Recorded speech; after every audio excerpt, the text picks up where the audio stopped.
율법은 폐하지 않았다라는 제목을 가지고 십계명 두 번째 시간 갖겠습니다. 사람들은 어떤 행위를 의와 진리의 기준으로 삼는 경향이 있습니다. 예를 들어서 어떤 교회가 있습니다. 이 교회는 매우 검소한 자재로 예배당을 건축했습니다. 그리고 교회 회원수를 제한해서 그 숫자가 늘면 바로 분립, 독립을 시켜 교회를 세웁니다. 감동스러운 예배가 있습니다. 예배는 마치 하나님의 임재가 가득한 것처럼 느낌이 듭니다. 그리고 그들은 자신들의 진리를 확신하고 서로 사랑합니다. 그리고 성인이 되면 누구보다 거룩한 헌신을 보이고 모든 부분에 있어서 검소하게 살며 또 겸손합니다. 그리고 성인이 되면 교회를 위해서 어떤 사람들은 해외 선교사로 또 어떤 사람 다양한 형태로 몇 년간 헌신하기도 합니다. 예를 들어서 직업이 의사면 조금의 월급을 받으면서 병원에서 봉사하기도 한다는 거죠. 여러분은 이 교회를 어떻게 생각하십니까? 매우 건강한 교회라고 생각하지 않습니까? 네, 이 교회가 바로 말일성도 예수 그리스도라는 이 복음주의에서 이단으로 정지한 몰몬 교회입니다. 사람들은 이들처럼 삶이 기가 막히고 종교성이 뛰어난 모습을 보면 이게 정말 기독교다. 이게 정말 교회다. 라고 말하고 생각합니다. 그러나 그것은 결코 기독교가 아닙니다. 아무리 삶이 종교적이고 열렬한 종교적 행위가 있다 할지라도 하나님이 명령하신 디렉션에 따라 믿고 신앙하는 것이 아니라면, 그 삶의 진리가 근거되지 않는다면 그것은 아무것도 아니라는 거죠. 무가치하다라는 것입니다. 삶이 이기 전에 진리가 먼저 되어야 된다는 것입니다. 바른 진리의 토대 위에 그 정성과 진실함과 열렬함이 더해져야 된다는 거죠. 사람들은 하나님의 명령하신 뜻을 따르는 것에는 상관없고 그저 정성을 다하고 열렬하고 진실하면 별 문제가 없다라고 생각을 한다는 것이죠. 아닙니다. 여호와의 계명을 따르는 것이 중요하죠. 여호와의 뜻이 무엇인지를 알고 그 뜻에 순종하며 따라가고 그 뜻에 순종하며 믿고 신앙하는 것이 중요하다는 겁니다. 행위 그 자체가 중요한 것이 아니라 주님의 말씀, 이 진리를 따르는 행위가 중요하다라는 겁니다. 또 하나의 예가 있습니다. 이 열왕기상 6장에 보면요, 솔로몬이 성전 건축을 할 때입니다. 그때 하나님께서 그에게 나타나셔서 이렇게 말씀하세요. 여호와의 말씀이 솔로몬에게 이르시되 네가 지금 이 성전을 건축하니 네가 만일 내 법도를 따르며 내 율례를 행하며 내 모든 계명을 지켜 그대로 행하면 내가 내 아버지 다윗에게 한 말을 내가 확실히 이룰 것이요 내가 또한 이스라엘 자손 가운데 거하며 내 백성 이스라엘을 버리지 아니하리라 하셨다. 하나님에게는 솔로몬이 짓는 이 거대한 이 성전 건축물이 중요하지 않았습니다. 하나님에게 중요한 것은 그가 하나님의 계명을 따르는 것이었어요. 하나님께서 솔로몬을 축복하시고 그의 자손을 축복하시는 근거가 거대한 성전을 건축하는 헌신과 열심에 근거한 것이 아니라 그들이 계명을 따르느냐, 그것이 관건이었다는 것입니다. 그렇습니다. 정성과 열심과 진실함이 아니라 하나님의 계명에 순종하는 것에 근거된 열심과 진실함이 있어야 된다는 거예요. 이것이 중요함에도 불구하고 여전히 현대인들은 자신의 견해에 따라 살아가기를 바란다는 겁니다. 자신의 어떤 가치관으로 스스로가 만들어낸 종교관 속에서 신앙은 이런 것이고 예수를 믿는 것은 이런 것이고 어떤 구원은 이런 것이다라고 자기 중심적 성경 해석을 하면서 그것을 진리로 믿고 따라간다는 겁니다. 그래서 성경에서 그가 신자가 아니라고 아주 명확하게 말하고 있음에도 불구하고 그 성경의 권면을 듣지 않고 스스로가 신자라고, 스스로가 자신이 이스라엘이라고 얘기했던 이스라엘처럼 폐역한 상태에 있다는 거죠. 하나님의 법을 따르지 않고 여전히 우상 숭배를 하는 이스라엘을 향해서 하나님은 이스라엘이 아니다라고 얘기해요. 너는 하나님의 백성이 아니라고 얘기했음에도 불구하고 그들은 자기 견해, 자신의 소견에 따라 살아가는 이스라엘은 자신이 이스라엘이라고 고집했다라는 겁니다. 그런 잘못을 지금 우리는 범하고 있다라는 거죠. 하나님의 명령을 순종하는 것, 그것이 참된 신앙입니다. 또 신자로서의 마땅한 바가 된다는 겁니다. 왜냐하면 지난 시간 우리가 나눴던 것처럼 참된 믿음은 하나님의 율법을 순종하는 열매를 맺기 때문에 그렇습니다. 믿음과 순종, 이게 분리되는 사안이 아니라는 것입니다. 우리는 자기의 마음의 법을 따르는 것이 아닙니다. 은사주의자들처럼 어떤 직통계시나 성령의 음성, 어떤 주관적인 영적 직감을 따르는 것이 아니라 아니면 우리 스스로가 만들어낸 종교관 속에서 체계화한 아니면 오랫동안 교회를 경험하면서 아니면 어린 시절 교회를 그냥 관찰하면서 신앙은 이런 것이고 믿는다라는 것은 이런 것이다 라는 어떤 주관적 경험과 주관적 가치관을 따르는 것이 아니라는 겁니다. 신앙은 우리에게 주어진 객관적인 하나님의 계명을 따르는 겁니다. 하나님께서 우리를 택하시고 그리스도의 피로 속량하신 이유는 그 하나님의 은혜의 영광을 찬미하는 삶을 살기 위해서라는 거예요. 하나님을 영화롭게 하군 자로 세우기 위함이라는 겁니다. 이것이 우리가 율법에 순종해야 되는 이유가 되는 겁니다. 왜냐하면 하나님을 영화롭게 한다는 것은 어떤 정성을 다하고 열심을 다해서 하나님을 영화롭게 하는 길이 아니라 뭡니까? 나의 주관적 열심과 정성으로 무엇을 하는 것이 아니라 하나님의 율법을 따르는 거였어요. 그 하나님의 율법을 따르는 것을 통하여 하나님이 명령하신 거룩함에 이를 수 있고 그와 동시에 하나님을 영화롭게 하는 길이 된다는 것입니다. 다른 것이 아니라는 것이죠. 사람들은 거대한 거대한 성전 건축을 하고 거기에 뒤따르는 어떤 물질적 헌신과 노력과 어떤 열심 있는 모습을 통해서 하나님을 영화롭게 한다고 생각합니다. 성경을 보십시오. 그거는 자선입니다. 하나님입니다. 하나님의 법을 따르는 거예요. 하나님의 백성들이 세상과 구별되는 것. 즉, 우리 자신이, 신자된 우리 자신이 나는 세상에 속하지 않고 나는 하나님께 속해 있습니다. 라는 것은 우리의 입술의 고백이 아니라는 겁니다. 뭘로 증명되는 줄 아십니까? 하나님의 법을 따르는 것으로 증명이 된다는 거죠. 이것이 신자가 율법에 순종해야 될 아주 중요한 근거가 되는 겁니다. 만약 내가 교회에 속해 있고 주일 예배를 드린다고 하면서 하나님의 뜻을 따르지 않고 그 뜻에 순종하고자 뭔가 분투하는 것이 없다면, 순종의 열매가 없다면 나 자신을 신자라고 여기서는 절대 안 된다는 것이죠. 신앙을 갖기 전에 어떤 삶의 스타일이 있잖아요.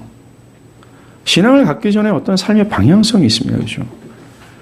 허물과 죄로 죽은 방향성이 있다고 말씀드리지 않았습니까? 뭡니까? 다 내 유익, 내 주관에 따라 내 고집, 내 영광, 나 드러내기, 나를 의인으로 주장하기. 그런 여전히 신앙을 갖기 전에 어떤 삶의 스타일, 삶의 방향을 여전히 지속해서 고집하고 있다면, 여전히 말하는 것과 생각하는 바가 또 인생의 목표 등등이 삶의 형태가 변화되지 않고 여전히 고집스럽게 그렇게 옛 삶을 고집하고 그렇게 지속하고 있다면, 또는 그것에 대해서 어떤 문제의식을 느끼지 못하면서 있다면 나를 신자로 여기서는 안 된다는 겁니다. 더욱 중요한 건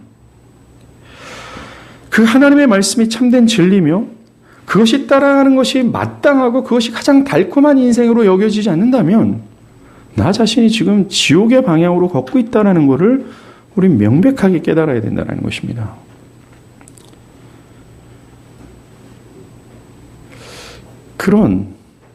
그 전과 동일한 삶의 방향성과 형태들을 고집스럽게 또한 지속적으로 그것에 대해서 아무런 문제의식을 갖지 못하고 하나님의 말씀에 기꺼이 순종하고자 뭔가 대가를 지불하면서까지 뭔가 그것을 거스르면서까지 뭔가 하나님을 따르고자 하는 마음이 없다면 그에게 필요한 건 하나입니다.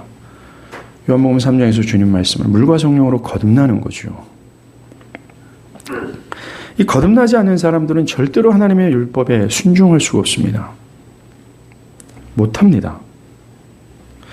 그 안에 있는 하나님의 법을 즐거워하지 않는 이 죄성이 있어요. 내 소견에 따라 살아갈 거야. 고집스러운 이런 것들이 성령을 통해서 산산이 부서지고 하나님의 법을 즐거워하는 본성과 의지로 마음이 새롭게 변화되어야 되는 거예요. 그래야 가능하다는 겁니다. 마음이 새롭게 변화되지 않고서는 이 신자의 중요한 표지가 있죠. 하나님의 법에 순종하고 그것에 따라 신앙하는 것, 이건 기대할 수 없다는 겁니다. 마음이 변화되어야 된다는 거죠.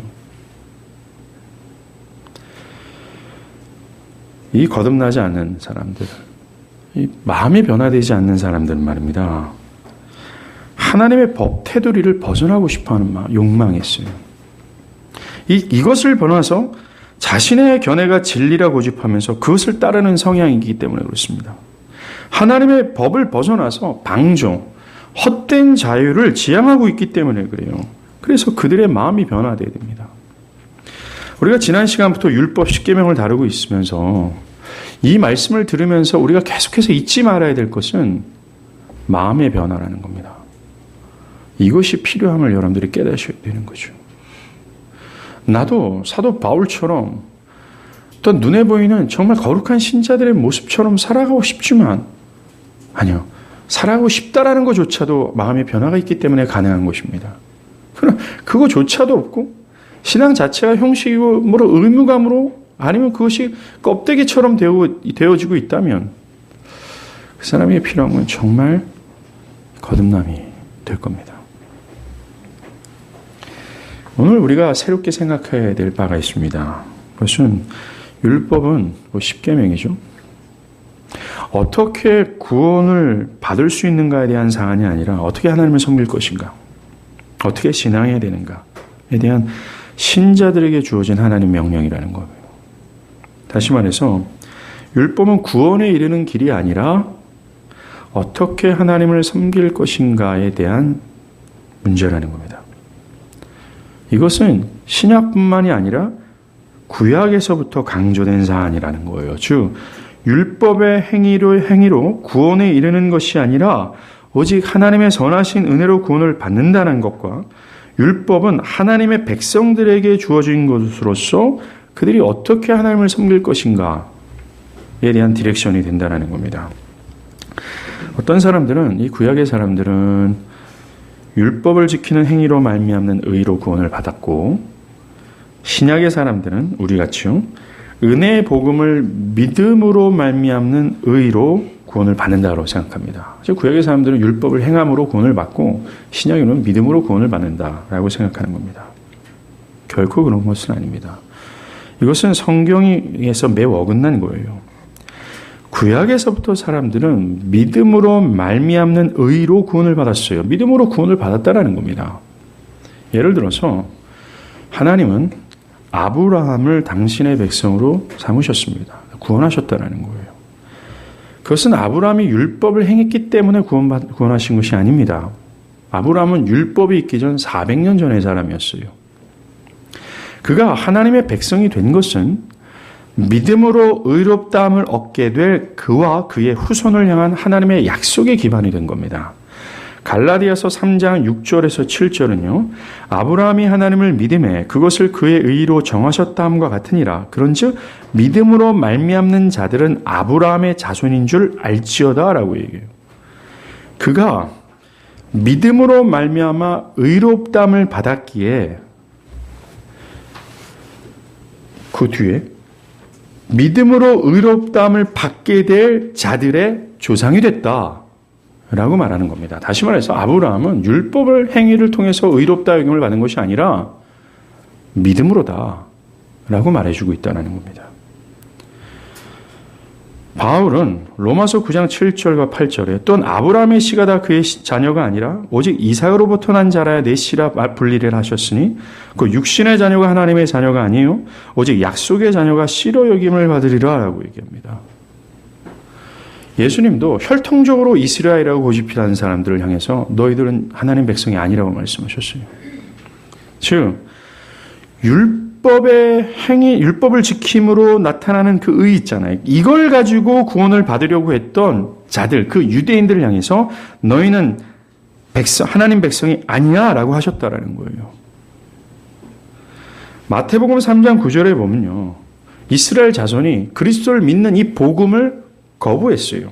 그렇기 때문에 그들은 더 이상 하나님의 아브라함의 자녀가 아니라고 말씀하십니다. 누가 아브라함의 자녀입니까? 아브라함과 똑같이 믿음으로 의롭다 여김을 받은 자들이 아브라함의 자녀가 된다는 거예요. 그리고 이것은 신약에서도 매우 강조하는 사안입니다. 우리 한번 찾아볼게요. 갈라디아서 2장 16절입니다.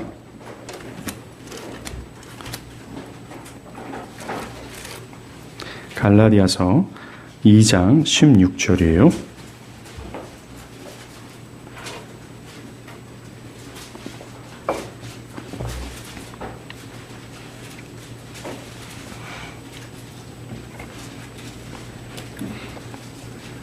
제가 읽어드릴게요. 사람이 의롭게 되는 것은 율법의 행위로 말미암이 아니요 오직 예수 그리스도를 믿음으로 말미암는 줄로 우리도 그리스도 예수를 믿나니 이는 우리가 율법의 행위로서가 아니라 그리스도를 믿음으로써 의롭다함을 얻으려 함이라. 율법의 행위로서는 의롭다함을 얻을 육체가 없느니라 라고 얘기합니다. 네, 우리가 읽은 것처럼 아브라함의 예, 구약의 대표적인 인물인 아브라함의 예와 또 신약에서 바울이 강조하는 이 두 개를 봐도 신구약 전체는 율법을 통해서는 구원에 이룰 수 없음을 강조해요. 오직 믿음이라는 것입니다. 이것만 보더라도 율법 십계명은 어떻게 구원을 얻을 수 있는가에 대한 것이 아니라는 것을 알 수 있습니다. 우리가 십계명을 알고 그것을 따르는 이유는 구원을 얻기 위한 것이 아니라는 것입니다. 우리는 이 율법이 누구에게 주어졌는가를 보면 더욱 이것을 알 수 있습니다. 구약에서 율법이 누구에게 주어졌습니까? 처음으로. 애굽 사람에게 주어졌나요? 광야에 있는 이방 사람들에게 주어졌습니까? 아닙니다. 바로 어린 양의 피로 구속을 받은 출애굽한 자들, 하나님께서 이미 택하신 백성들, 구원받은 이스라엘 백성들이라는 거예요. 그들이 구원을 받은 지 3개월 만에 이 율법이 주어졌다는 겁니다. 하나님은 그 율법을 주면서 이렇게 말씀해요. 내가 거룩하니까 너희들도 거룩하라는 것입니다. 우리가 지난주 레위기 19장의 말씀을 기억합니까? 하나님의 거룩하라는 하나님의 말씀을 성취하는 디렉션이 뭐였습니까? 하나님의 말씀을 따르는 거였습니다. 시내산에서도 동일하게 이스라엘 백성들에게 그와 같은 말씀을 하셨다라는 거예요. 내가 거룩하니 너희도 거룩하다 하라는 그들을 부르신 하나님의 뜻을 성취하는 방법으로 십계명을 줬다라는 겁니다. 어떻게 거룩하게 되는가? 어떻게 하나님을 영화롭게 하며 하나님 백성된 자로서 어떻게 하나님을 섬길 것인가에 대한 사안으로 율법 십계명을 이미 구원받은 자들에게 줬다라는 겁니다. 이렇듯 율법은 하나님께 택감을 받고 그리스도의 피로 구속을 받은 이미 하나님 백성된 자들에게 출애굽 사건이 그리스도의 피로 구속을 받는 사건의 그림자 아니에요? 그 그림자인 본체로 우리는 그 은혜를 누리고 있는 거 아닙니까? 예, 맞습니다. 출애굽한 이스라엘 백성들에게 율법이 주어졌듯이 그리스도의 피로 영적 출애굽한 교회에게 이 율법이 주어졌다는 거예요. 그리고 성령으로 그의 성향과 의지가 하나님의 말씀에 기꺼이 순종하고자 하는 자들에게 주어졌다는 겁니다. 이것이 이스라엘 백성 아니겠어요? 이스라엘 백성이라면 하나님의 백성을 기꺼이 순종해야 되는 거 아니겠습니까? 그게 명백한 구약의 말씀 아닙니까? 이게 이스라엘이야 라고 했지만 어떻게 됩니까? 혈통적 이스라엘이라 할지라도 이 하나님의 법을 순종치 않으면 어떻게 했어요? 주님은 너는 내 백성이 아니야 라고 말씀하셨어요. 오늘날도 마찬가지입니다. 성향으로 마음의 변화를 받아 그 성향과 의지가 기꺼이 하나님의 말씀에 순종하고자 하는 자들에게 이 율법이 주어진 거예요. 내 소견과 견해가 참 무가치하다.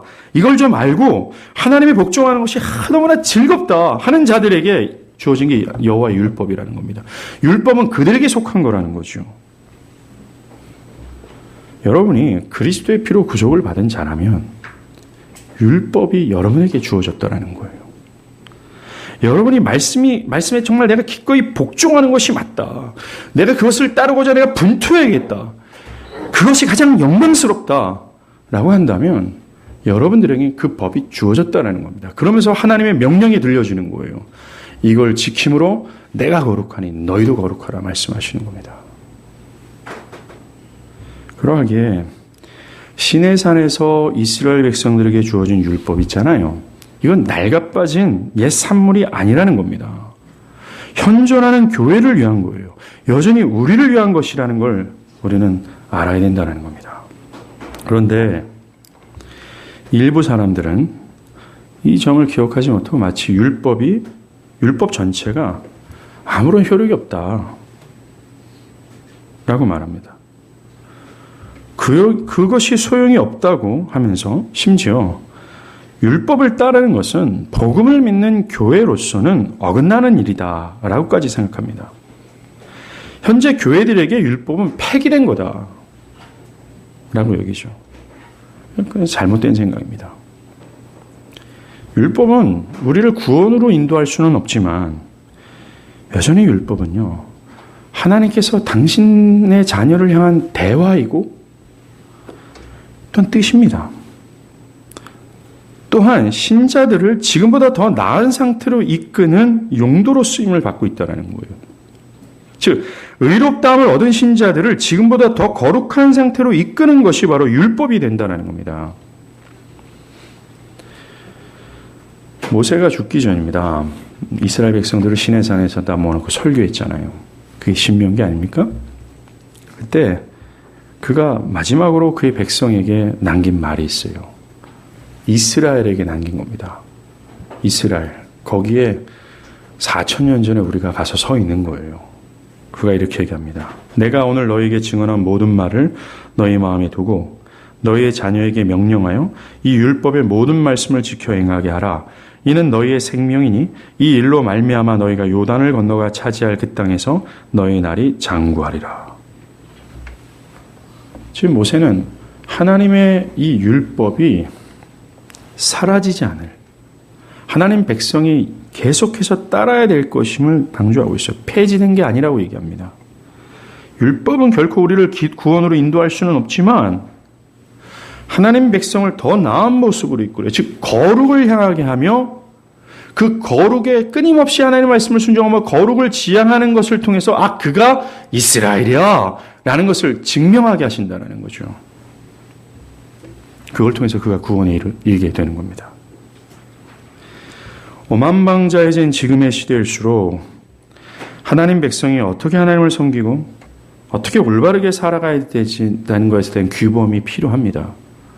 오늘날처럼 어떤 규범이나 사회의 어떤 공동의 규범이 완전히 무너진 시대 아니겠습니까? 요즘은 청년들한테 형제자매 잘 삽니까? 라고 하면 사람들이 헷갈려해요. 왜 도대체 잘 사는 게 뭔지 모르기 때문에 그렇습니다. 옛날에 어른들은 영채야 잘 사니? 그러면 술 안 먹고 담배 피우고 나이트 안 가고 공부 성실히 하면 잘 사는 거예요. 그냥 그럭저럭 삽니다.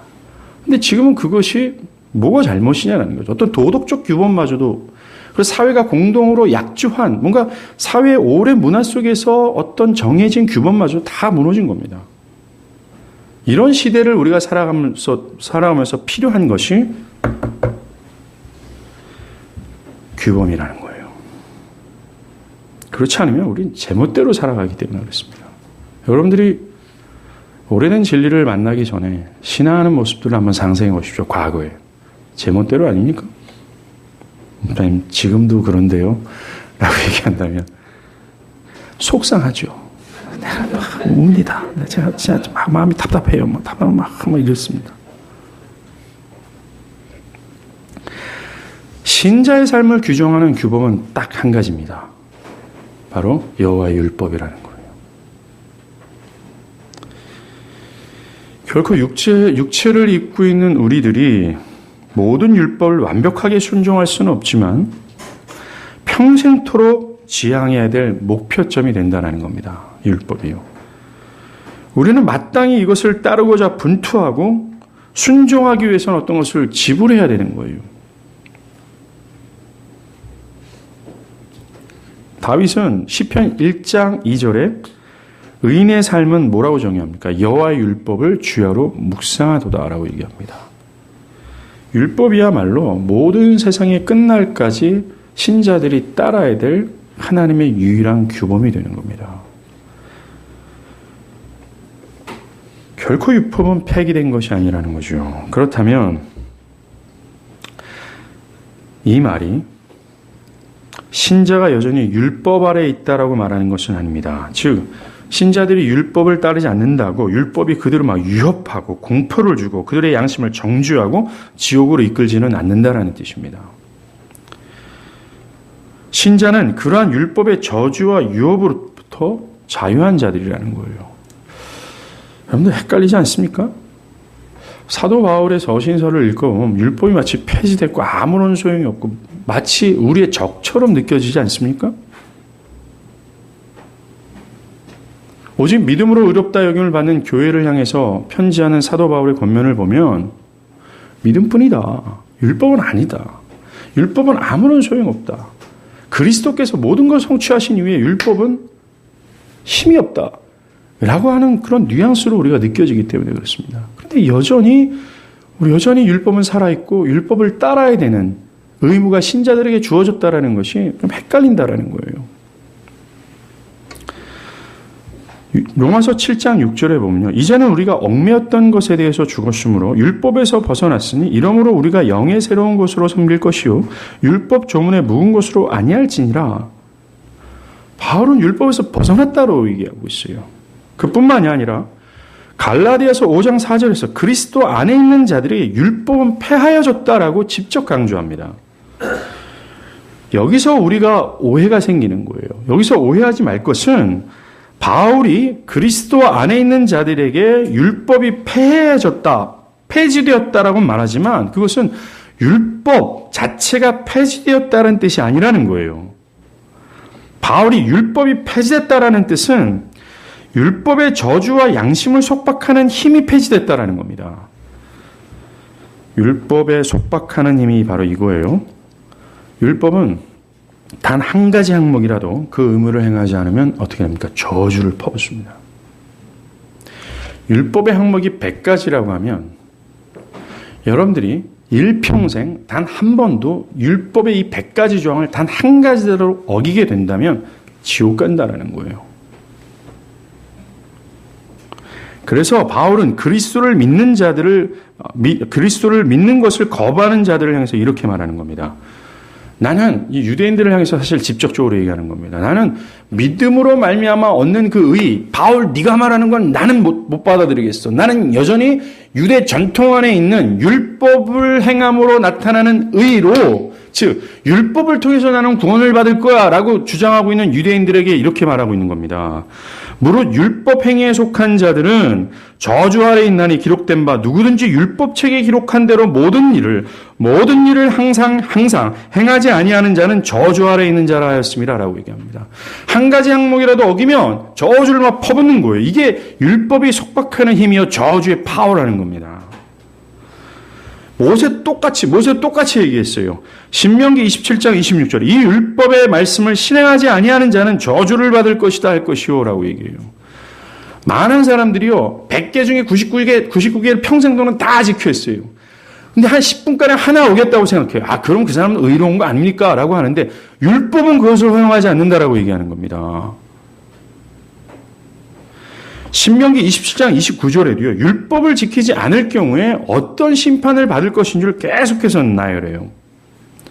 성경에서는 율법을 지키지 않는 것이 죄라고 얘기합니다. 단 한 가지라도. 그 죄의 대가가 죽음이라고 얘기하는 겁니다. 아까 제가 바울이 유대인들을 향해서 말한다 그랬잖아요. 이것을 우리에게 오늘날로 적용하면 그리스도를 믿는 것을 거부한 모든 불신자들이 여기에 속한 겁니다.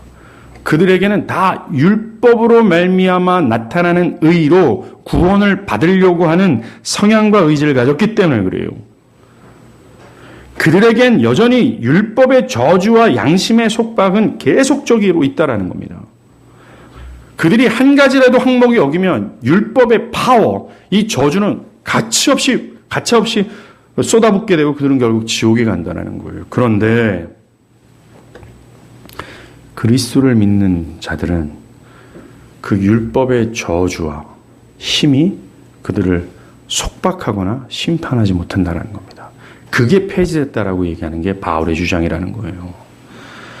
우리가 바울의 서신서를 오해하게 되면 현대인들처럼 율법 끝난 거 아닙니까? 뭐 고리타분하게 그걸 따릅니까? 믿으면 다 되는 거 아닙니까? 라고 얘기해요.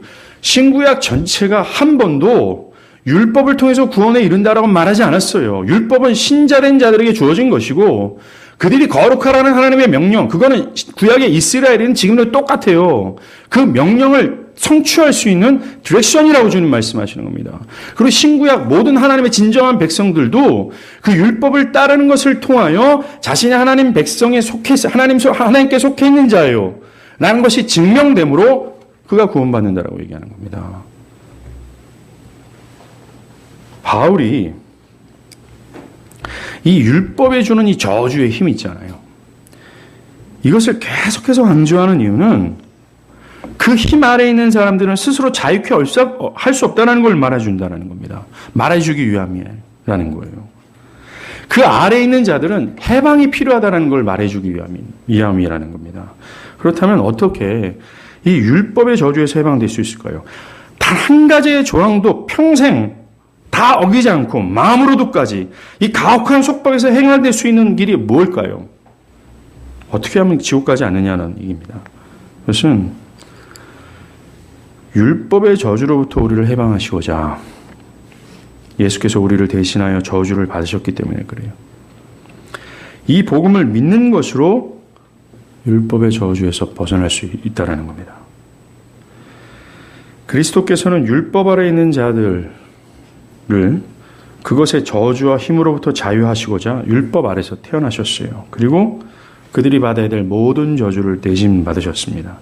그래서 그를 믿는 자들은 그가 율법의 모든 저주를 다 받으셨기에 율법을 여전히 어기며 사는 신자들이잖아요, 우리가.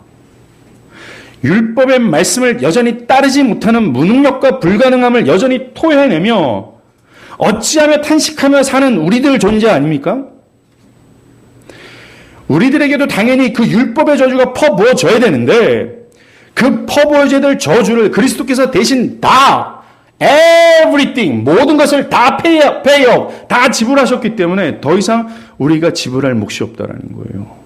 그래서 자유하다라는 겁니다. 이 율법의 저주에서 자유하다라는 거예요.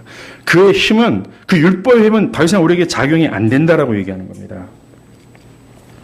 그러나 이 말이 율법의 권위나 명령의 무게는 조금도 사라지지 않았습니다. 여전히 주님의 백성들에게는 동일한 존경과 복종으로 따라야 될 법이라는 거예요. 도리어 율법은요, 그리스도로 말미암아 더욱 강화됐습니다. 신자들에게. 이 오늘 본문이 그 말을 하는 거예요. 예수님은 17절에, 오늘 본문 17절이에요. 내가 율법이나 선지자를 폐하러 온 줄로 생각하지 말라. 폐하러 온 것이 아니라 완전하려 합니다. 이렇게 말씀하세요.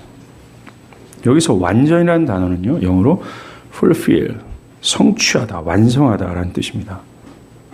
무엇을 완성하고 성취했다라는 말입니까? 곧 율법을 완성했다, 율법을 성취했다라는 겁니다. 그렇다면 율법이 어느 한 군데 부족한가? 그래서 예수님이 완전하게 하셨나? 라고 하는 뜻이 아닙니다. 왜요? 이 율법은 누구의 것입니까? 완전하신 하나님의 것입니다. 그 율법은 완전합니다. 그 말이 아니라 율법이 말하고자 하는 바가 성취됐다라는 뜻이에요. 율법은요, 첫 번째, 인간의 죄를 폭로하는 기능을 가지고 있습니다. 인간에게 인간을 하나님의 법궤 앞에 세워서 너 이거 지켰어? 너 이거 순종했어? 라고 할 때 인간은 그 앞에서 그것에 순종하지 못했던 죄악을 깨닫게 되므로 여지없이 자신의 죄를 폭로당하는 거예요. 그것으로 인간은 자신의 죄됨을 깨닫게 되는 겁니다. 아, 내가 죄인이구나 라고요. 그리고 율법은 인간의 무능력을 지적합니다. 즉, 너 이거 평생토록 단 한 가지도 다 지켜야 돼 라고 할 때 인간은 그렇게 할 수 없는 자기의 무능력을 깨닫게 된다는 거죠. 그 사실로 무너져 내리는 겁니다. 그래서 저주를 퍼붓고 있는 율법의 힘 앞에서 자신 스스로를 구원할 수 없다라는 사실을 깨닫게 해요. 이게 율법의 기능입니다. 죄를 깨닫게 하고 이 죄에서 스스로를 구원할 수 없는 자신의 무능력을 깨닫게 하는 겁니다. 절절하게 말입니다. 이게 율법의 길이에요. 여기서 더하여 멈추는 것이 아니라 율법은 인간의 죄성과 무능력을 여지없이 폭로하여서 그에게 구원자가 필요하며 하나님의 무궁한 긍휼이 필요함을 절절하게 깨닫게 한다는 겁니다. 다시 말해서 그리스도의 필요성을 느끼게 하는 거예요. 그리스도께 나아가도록 우리를 겸비시킨다는 겁니다. 이게 율법의 주요한 기능이에요. 율법은 그래서 사람들에게 그리스도를 주목하게 합니다. 율법은 사람들에게 야 너는 구원자가 필요해 라는 겁니다. 구원자가 필요하다라는 말에 두 가지가 의미죠. 너 죄냐 라는 말과 너 힘으로는 너를 구원할 수 없어 라는 말이에요. 너는 구원자가 필요해. 이것이 율법의 기능이라는 겁니다. 철저히 율법은 이 구원자를 의존하게 해요.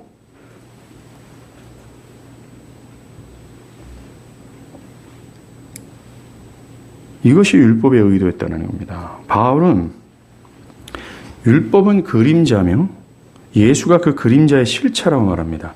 히브리서 10장 1절 율법은 장차 올 좋은 일의 그림자일 뿐이요 참 형상이 아니므로 해마다 늘 드리는 것 같이 제사로는 나오는 자들을 언제나 온전할 수 없느니라.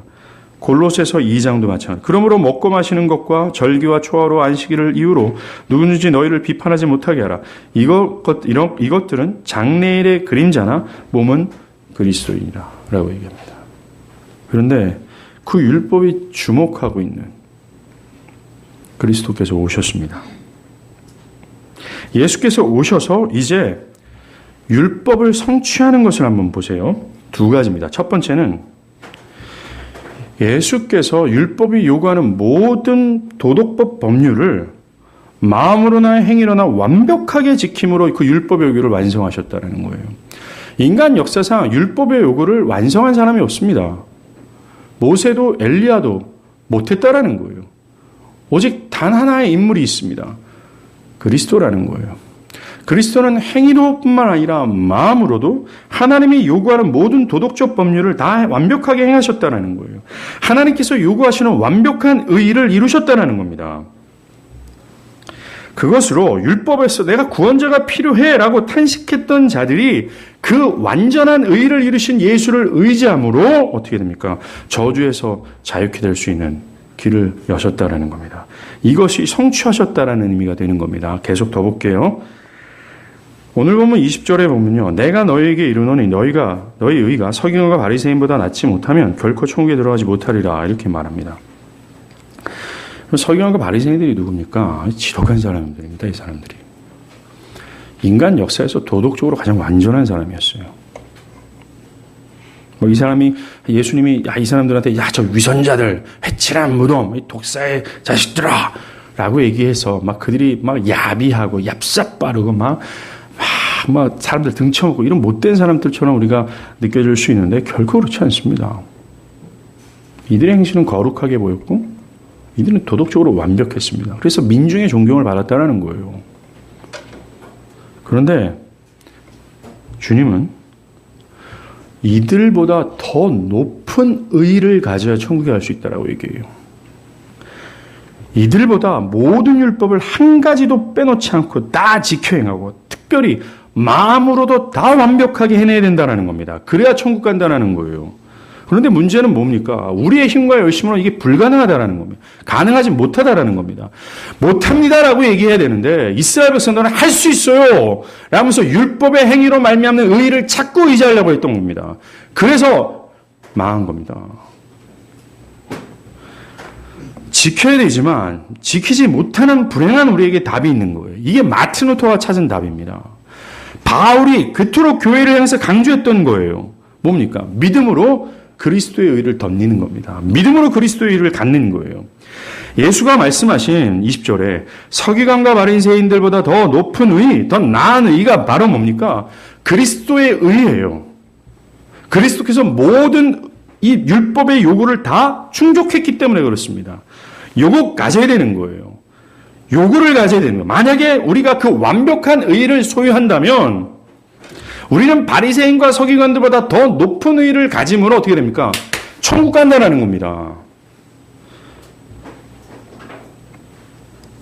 그래서 이게 필요한 거예요. 그래서 내가 예수님처럼 안 했단 말입니다. 근데 그거 가지면서 내가 예수님처럼 그렇게 행한 것처럼 역임을 받으면 가능한 거예요. 그런데 서기관과 바리새인보다 더 높은 의를 가질 수 있는 길을 제시합니다. 이게 복음이에요.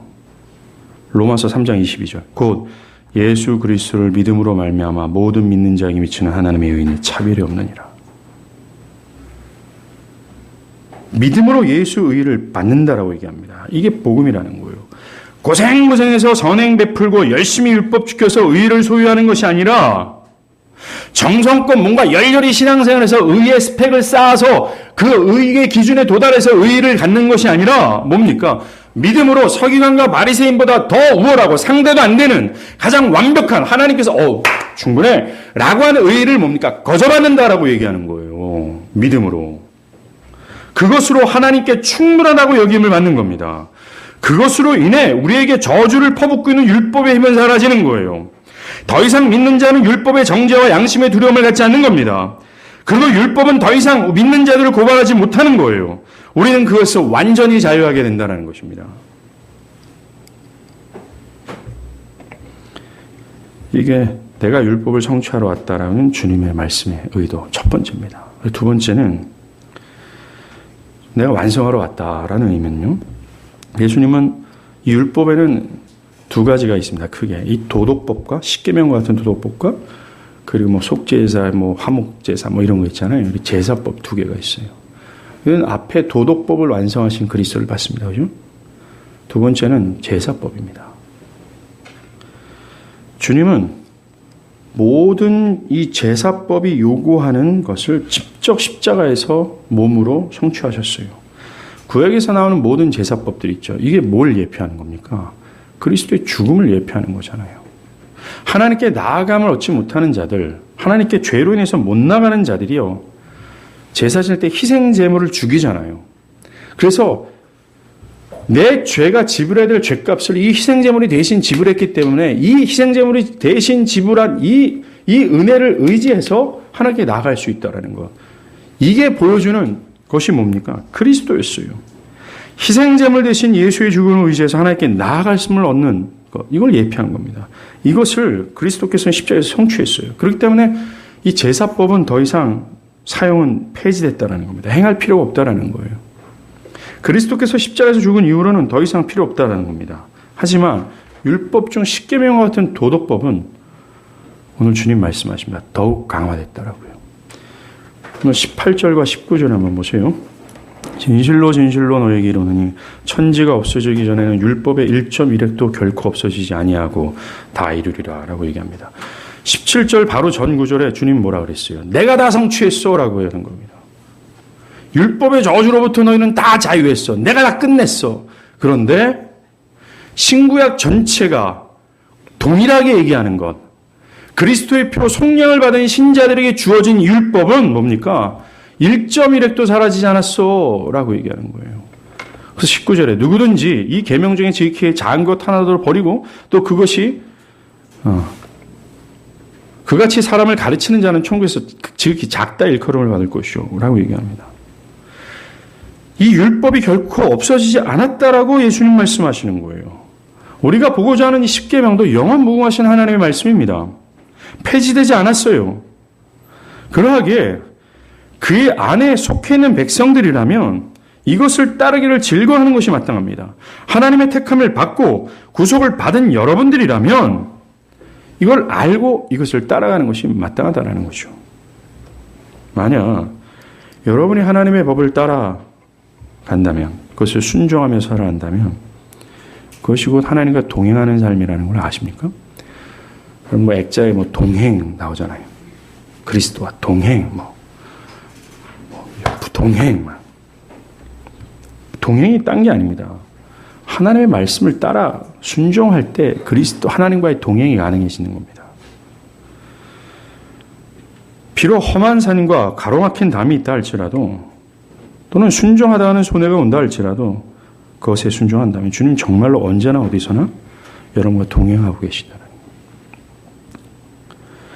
하나님의 말씀을 불순종했던 이스라엘을 향해서 하나님은 뭐라고 얘기합니까? 나는 이 백성과 같이 가지 않겠다라고 말씀하세요. 하나님과 동행하는 것이란 우리의 직감이나 우리의 감정이 아닙니다. 언제나 어디서나 어떤 상황에서 하나님의 명령을 순종하는 거죠.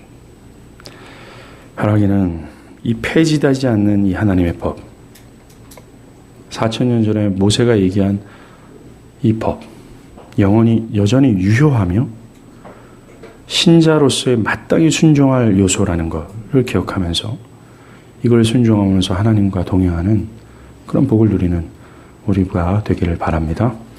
기도하겠습니다.